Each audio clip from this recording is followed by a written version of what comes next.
How many types of nicotine toxicity are there? Have you heard of Neonicotinoids? All these and much more facts will be revealed in today's episode. Are you ready? So let's commence the convo.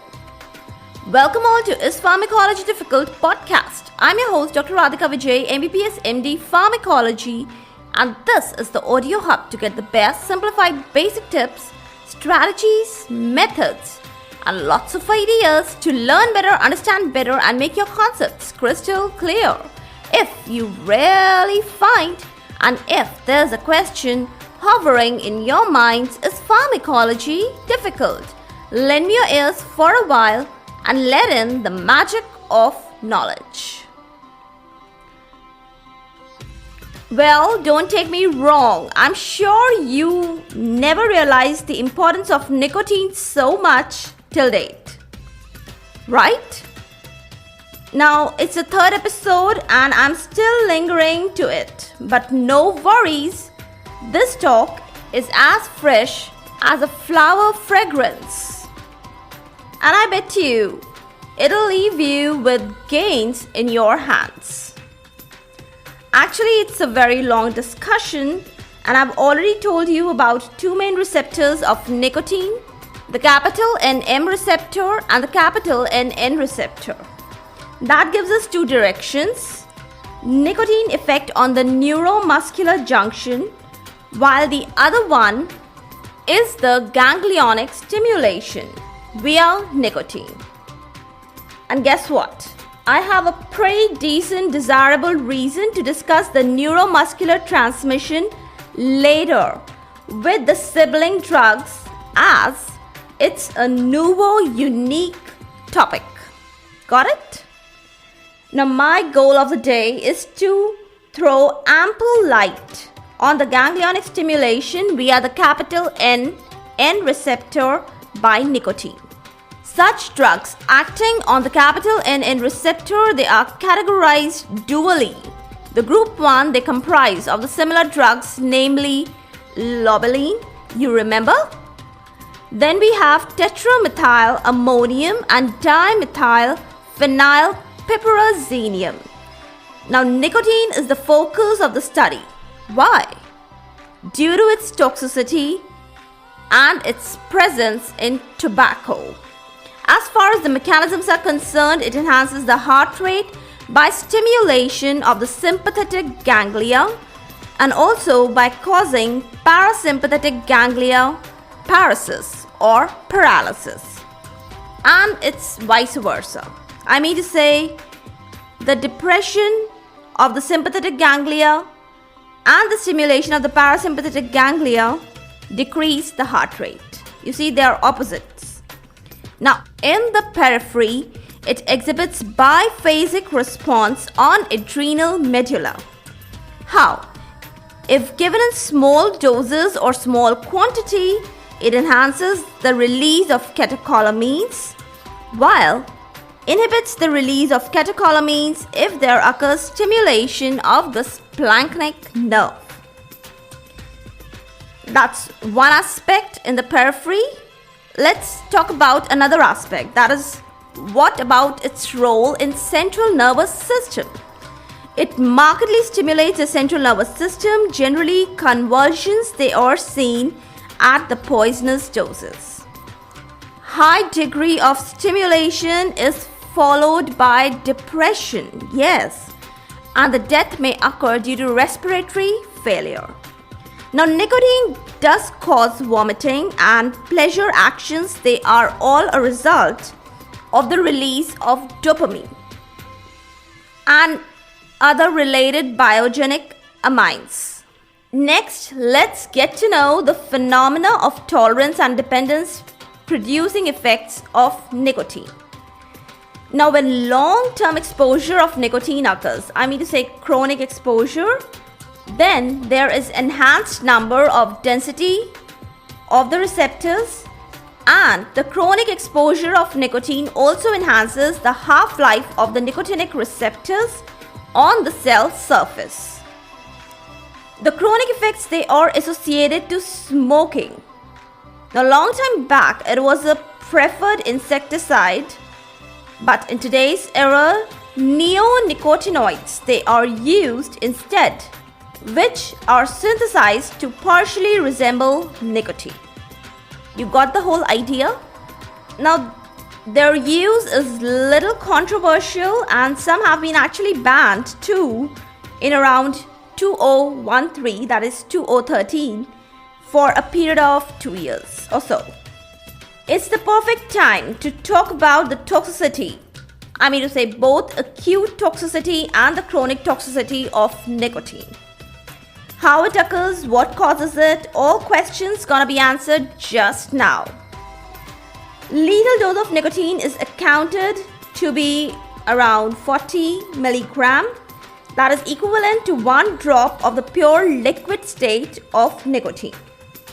Now, that is also equal to the quantity of nicotine in around 2 cigarettes. But just pay heed to the fact that significant nicotine amount is lost in the ashes in burning cigarettes.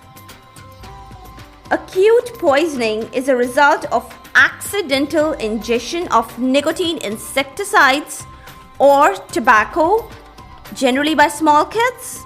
It results in vomiting, and the various other signs and symptoms observed, they are central stimulation, followed by convulsions, then coma, and finally respiratory arrest.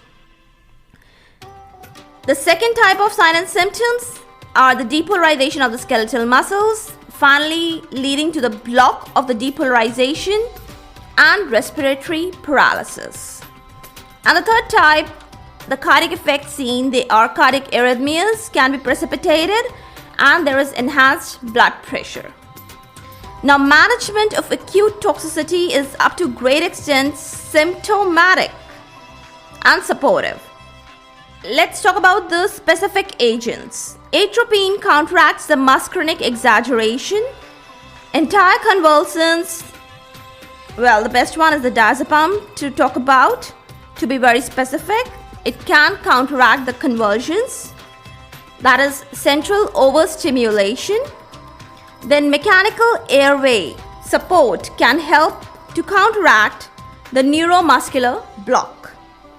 And luckily, just get to know one more fact about nicotine, that its metabolism is very, very fast. So there are greater chances of survival once the situation is under control. Got it? Now, chronic toxicity is attributable to cigarette smoking, and higher the nicotinic amount, higher the addiction. It contributes in more of the vascular damage, and there can be sudden death due to cardiac problems. Now, there is higher incidence of peptic ulcer in chronic toxicity. Even you should know one thing, that electronic cigarettes, that is vaping, Vaping, they also cause such damage. That is not an excuse. Their use is not advisable. Now, as we are talking about all these things, where are we heading up to? Yes, let's finally talk about smoking cessation. I know I've talked about it in my last episode, but I want to let you know some more points, 1 or 2 more drugs, and new facts about the drugs that are used to treat the smoking cessation. Now, the first one I want to talk about is the nicotine replacement therapy. Now, I talked about the different dosage forms in my last episode, and you can really refer to my last episode for all the dosage forms and their brief account. Now, all these forms, along with the motivation, they work wonder as nicotine is slowly absorbed from the alpha 4 beta 2 receptors, and this curbs the smoking craving. That's all about the nicotine replacement therapy. The basic knowledge is that you should have about different dosage forms, and that was discussed in the last episode. Okay, let's go further. Varenicline drug, a partial agonist at alpha 4 beta 2 receptor. It's the principal nicotine receptor in the central nervous system that is involved to cause the dependence and the addiction. So that is why we are talking about the alpha 4 beta 2 receptor again and again. Now, little antagonism due to long-acting behavior of the drug. Which drug? Varenicline. It curbs the stimulation effect of nicotine. And this action is occurring presynaptically, so that also prevents the release of dopamine. And by prevention of the release of dopamine, what can you expect? Well, yes, there is decrease in the reward action and the reward effect or the pleasure that is experienced by the nicotine. Nausea, vomiting, sleeplessness, mood changes, psychological behavior, anxiety, depression coupling, they have all made the FDA, capital FDA, to issue a warning against the drug Varenicline. And yes, there were some unwanted cardiac effects also reported to be associated with the use of the drug Varenicline. Now, a brand new alkaloid talk in the end. Part of today's episode is Cytisine, that is Cytisine. It has the affinity for alpha 4 beta 2 subtype of nicotinic receptors. Its administration is oral. The adverse drug reactions they associated with this drug, cytisine, they are gut related. And the recent research has shown it to be giving promising results, very equivalent to nicotine replacement therapy. You can abbreviate it as capital NRT. And also the effects, they are as useful, as equivalent to Varenicline. Let's see what the future holds in this particular regard of cytisine. With the positive anticipation and thumbs up, ciao for now. For all the updates and latest episodes of my podcast, do visit www.ispharmacologydifficult.com, where you can also sign up for a free monthly e-newsletter of mine. It actually contains a lot of updates about medical sciences, drug information updates, and my podcast updates also. You can follow me on different social media handles like Twitter, Insta, Facebook, and LinkedIn. They all are with the same name, is Pharmacology Difficult. If you're listening for the first time, do subscribe and follow whatever platform you are consuming this episode. Stay tuned. Do rate and review on iTunes, Apple Podcast. Stay safe, stay happy, stay enlightened. Thank you.